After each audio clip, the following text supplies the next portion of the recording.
안녕하세요 여러분, 저는 인디에코라고 합니다. 지난 5년간 개발자로 창업을 도전했는데요. 이제 그 과정에서 좀 깨달은 게 하나 있어서 여러분들에게 전달 드리려고 해요. 바로 무작정 제품부터 만들지 않고 제품에 집착하지 않는 겁니다. 이게 사실 개발자로는 되게 받아들이기 어려운 의견이라고 생각을 하는데, 이게 무슨 소리일까요? 여기서 개발로 창업을 도전해보신 분들은 느끼실 것 같아요.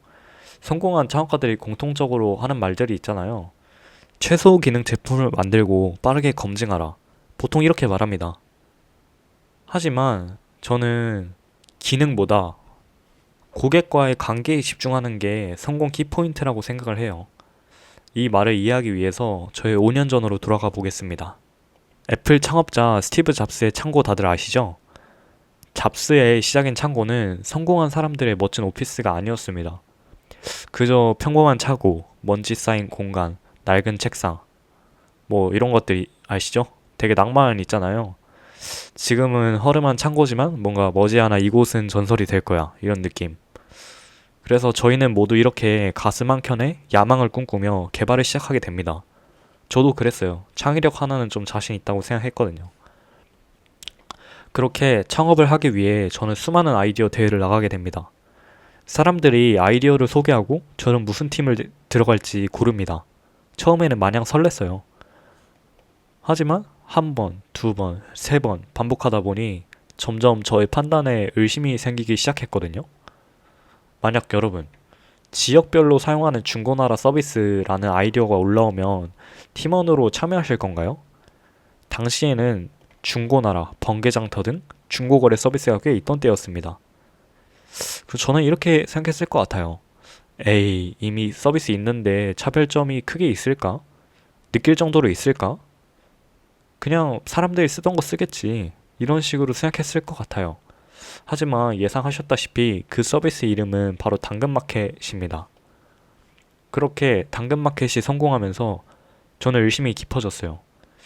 내가 정말로 성공할 아이디어를 고를 수 있는가? 주변 친구들한테도 물어봤죠. 너는 성공할 아이디어를 고르고 있니? 아니, 친구들은 이렇게 답하더라고요. 아니, 재미있어 보이는 아이디어를 고르고 있어. 좀 충격받았어요. 저는 정말 성공하거나 돈을 벌고 싶은 아이디어를 고르고 싶었는데 주변 친구들은 여기에 그리 진지하지 않았던 거죠. 처음에는 사용자들한테 솔직히 화가 났어요. 이 기능은 정말 필요한 기능인데 왜 사람들은 가치를 알지 못할까? 그런데 이게 뭐 세상 탓한다고 뭐 현실은 바뀌지 않으니까 집에 가서 좀 생각을 해봤어요. 비효율을 해결해준다. 그러면 사용자들은 나의 제품을 쓸 것이다. 이 명제가 통하지 않으니까 너무 답답했던 거였거든요. 눈앞에서 비율이 보고 본인의 삶이 개선되는 걸 보여줬는데 그냥 쓸 당시에만 좋다 하고 집 가서는 이제 사용하지 않잖아요. 그래서 하지만 여기서 인정했습니다. 제가 완전 그냥 개발자에 갇혀 있었다는 걸요. 고객들은 가치만을 가지고 판단하는 로봇이 아니잖아요. 제가 볼 때 세상이 그랬다면 굉장히 빨리 발전했겠죠.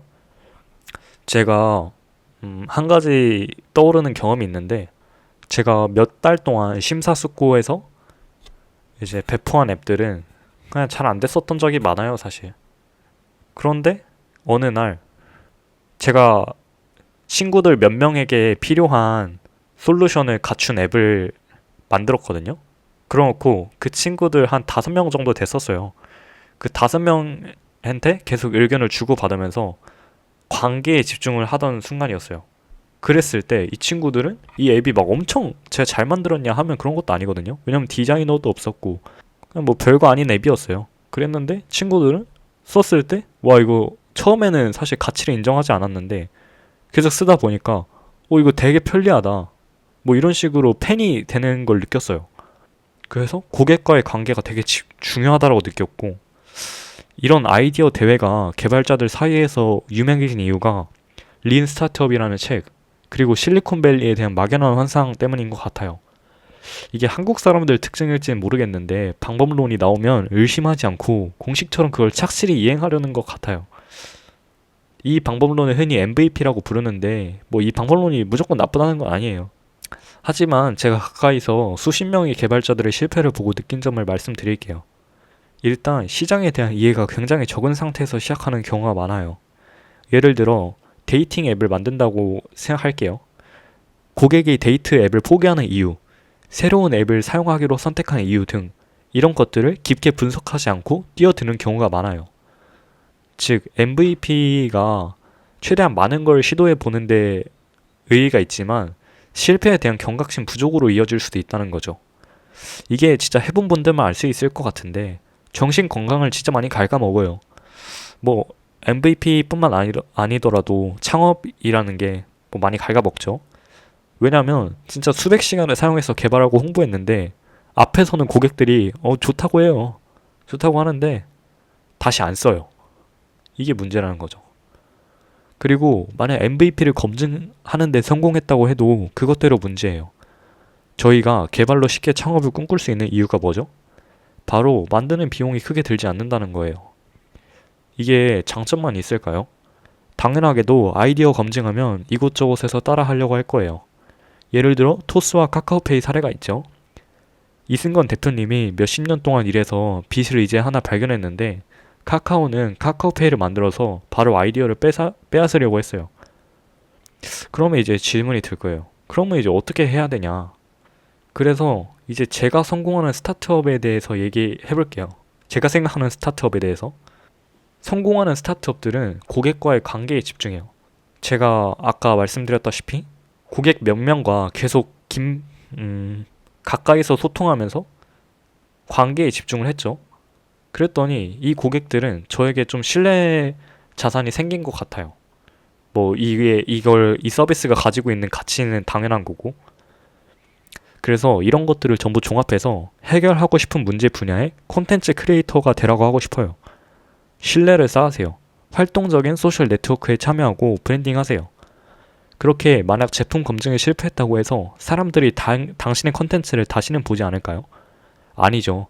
바로 다른 아이디어로 고객을 확보한 채로 시작할 수 있어요.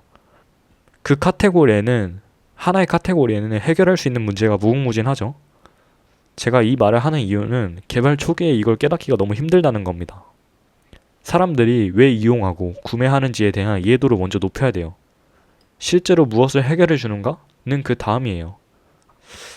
근데 이게 커리어 초반에는 이걸 왜 이렇게 인정하기 싫었을까 모르겠어요. 마지막으로 강조하겠습니다. 제품 성장보다 중요한 것은 관계 구축입니다. 궁극적으로 모든 사업의 핵심은 사람이라는 사실을 잊지 마세요.